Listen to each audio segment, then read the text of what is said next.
सभी विद्यार्थियों का गणित के इस कक्षा में फिर से एक बार स्वागत है। सभी विद्यार्थियों से मेरा कहना है कि वीडियो को पूरा देखें, तभी कोई कन्फ्यूजन नहीं होगा और सब समझ में आएगा। अब हम लोग दूसरा टॉपिक पढ़ते हैं, अपरिमेय संख्याओं का पुनर्भ्रमण। अपरिमेय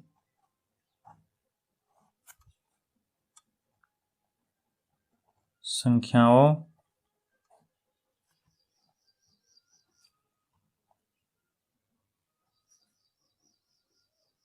का पुनर्भ्रमण।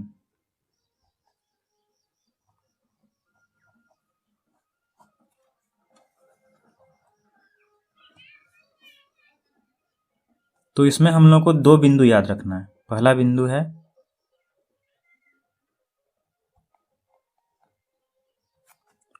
यदि P कोई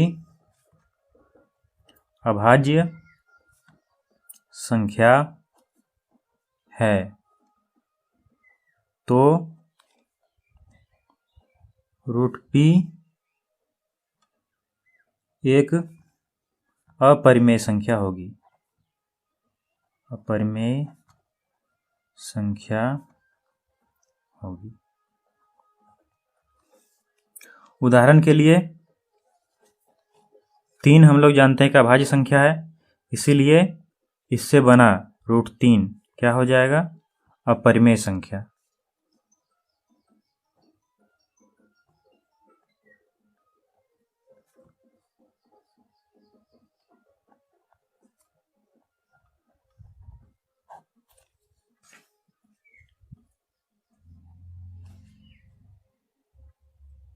और दूसरी जो बिंदु है जो हमें याद रखना है, यदि P एक अभाज्य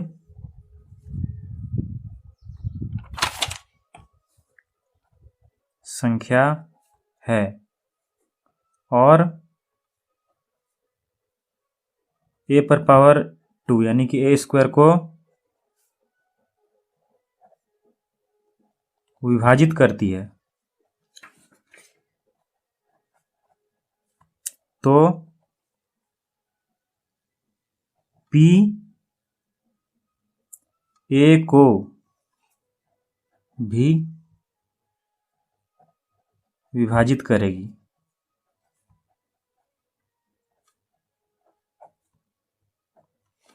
उदाहरण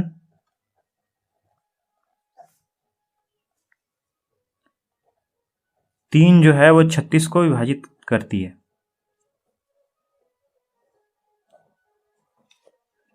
इसलिए यदि हम लोग इसका वर्गमूल भी कर लेते हैं 6, तो वह भी 3 से भाग लगेगा। अब इन्हीं दो बिंदुओं की मदद से हम लोग प्रश्न हल कर सकते हैं। तो प्रश्न हल करने की कोशिश करते हैं। प्रश्न संख्या 1, सिद्ध करें कि √5 एक अपरिमेय संख्या है।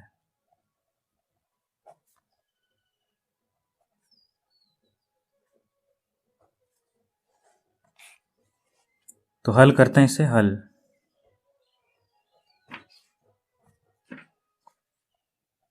माना R और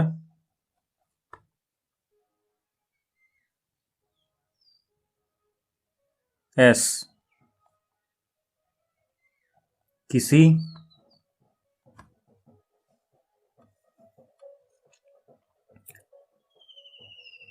दो पूर्णांक के लिए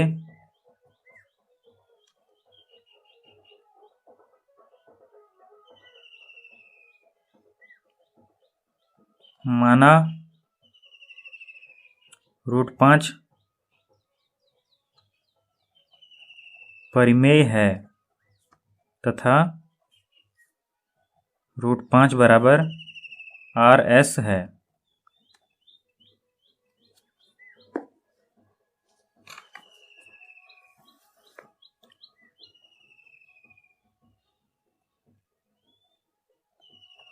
यदि R और S में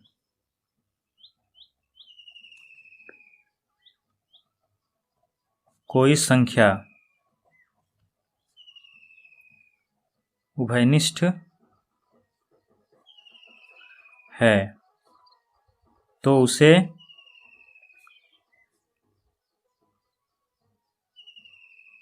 हटाने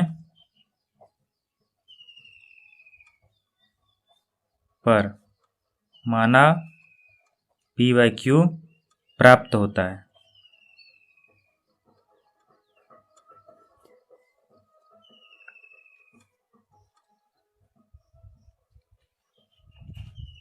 इसीलिए हम लोग लिख सकते हैं √5 बराबर R/S बराबर P/Q, और फिर इसी को लिख सकते हैं √5 बराबर P/Q।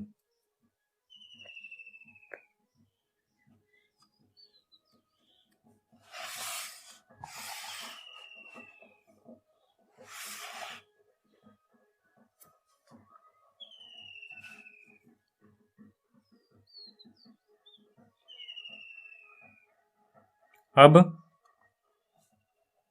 P और Q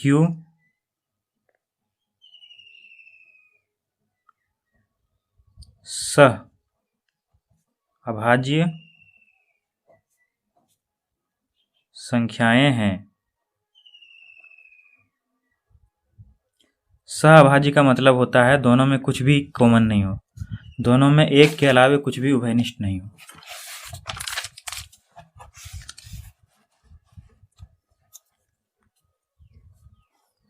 तो इसलिए अब हम लोग इसे इस प्रकार से लिख सकते हैं √5 बराबर P/Q, और फिर इसे हम लोग लिख सकते हैं दोनों तरफ वर्ग करने पे √5 का वर्ग बराबर P/Q का वर्ग, और फिर हम लोग को प्राप्त होगा 5 बराबर P²/Q², और फिर हम लोग इसे लिख सकते हैं, इसे इस साइड ले आएंगे तो हम लोग को मिलेगा 5Q² बराबर P²। मान लेते हैं ये समीकरण नंबर 1 है। तो इससे हम लोग को क्या मिला? इस समीकरण से निष्कर्ष हमें मिलता है 5P² का एक गुणनखंड है।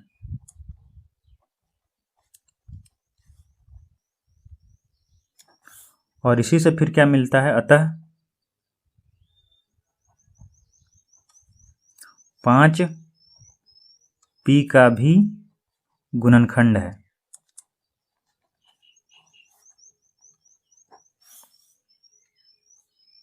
अब मान लेते हैं, माना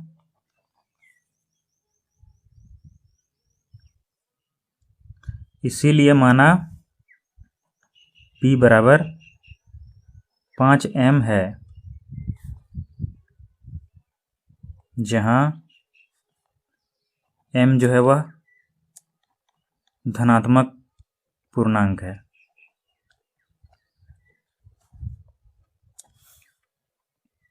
तो अब की बार हम लोग समीकरण 1 से लिख सकते हैं 5Q² बराबर 5M का होल स्क्वायर, और फिर इससे आ जाएगा 5Q² बराबर 25M²। ये समीकरण नंबर 2 हो गया। अब इससे हम लोग को क्या निष्कर्ष निकलता है? अच्छा, इसे और आगे हल करना होगा, तो 5 कैंसिल आउट करेंगे तो बचेगा Q² बराबर 5M²। यहाँ पे ये 2 हुआ।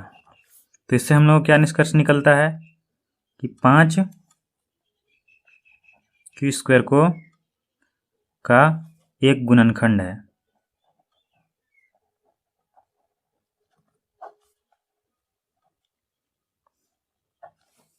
अतः 5Q का भी गुणनखंड है।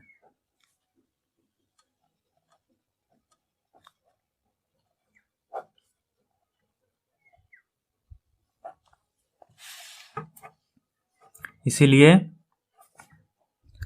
समीकरण 1 और 2 से 5P और Q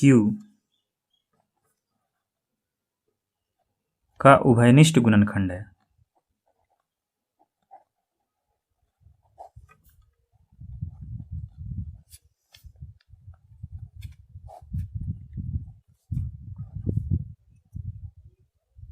जबकि हम लोगों ने जब माना था उसमें क्या आया था, P और Q सह अभाज्य संख्याएं हैं। इसका मतलब P और Q के बीच में कुछ भी कॉमन नहीं। तो यह किस लिए आया? क्योंकि हम लोग जो माने थे कि √5 जो है परिमेय है, वह गलत है। इसलिए हम लोग लिखेंगे यह निष्कर्ष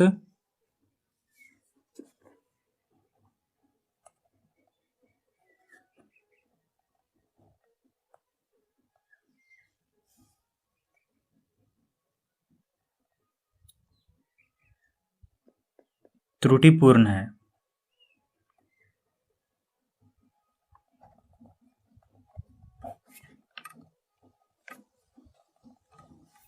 अतः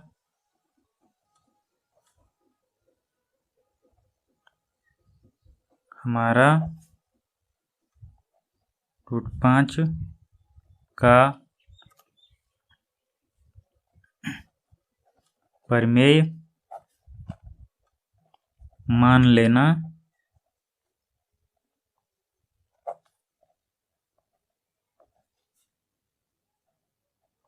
गलत था। इसलिए √5 एक अपरिमेय संख्या है।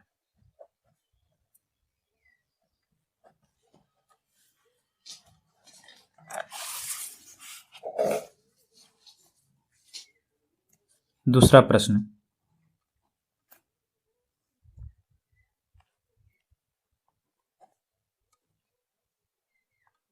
सिद्ध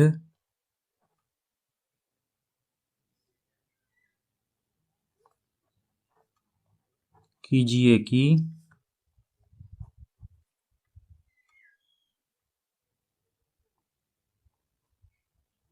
3 जोड़ 2√5 एक अपरिमेय संख्या है। इसे हल करते हैं। यहाँ पे भी हम लोग मान लेंगे, माना 3 जोड़ 2√5 एक परिमेय संख्या है। इसीलिए 3 जोड़ 2√5 को हम लोग लिख सकते हैं P/Q के रूप में, जहाँ पर PQ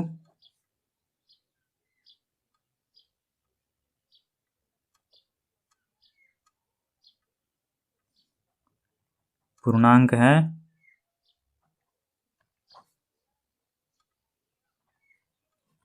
और Q जो है वो 0 के बराबर नहीं है। तो अब इससे हम लोग को क्या प्राप्त होता है, यह यहाँ पे 3 जो है वह जोड़ में है, इधर आके घटा में हो जाएगा। इसलिए हम लिखेंगे P/Q घटा 3 बराबर 2√5। उसके बाद फिर से यहाँ पे जो 2 है गुना में इधर आके भागा में हो जाएगा। इसे लिखेंगे P/Q घटा 3 भागा 2 बराबर √5। और फिर हम इसे लिख सकते हैं P/2 गुना Q घटा 3/2 बराबर √5। अब यहाँ पर LHS यानी कि लेफ्ट हैंड साइड बाएं तरफ P, Q, 2 और 3 सभी परिमेय हैं। अतः LHS से बनी संख्या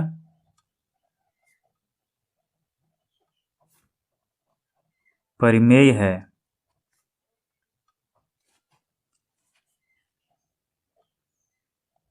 लेकिन RHS की संख्या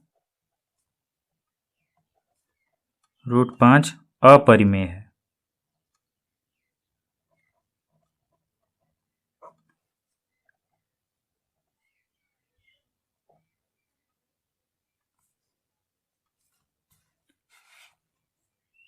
इसीलिए यह एक त्रुटिपूर्ण निष्कर्ष है।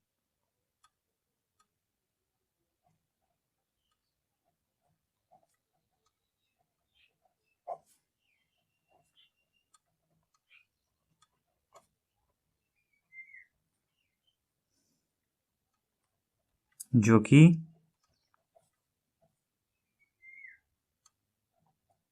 यह सिद्ध करता है कि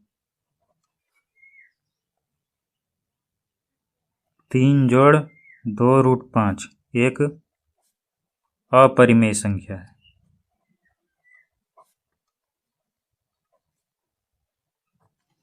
तो इसी प्रकार से आगे बढ़ते रहने के लिए इस चैनल को सब्सक्राइब कर लें। नीचे लाल रंग का बटन है जिस पर सब्सक्राइब लिखा हुआ है, उसको क्लिक कर दें।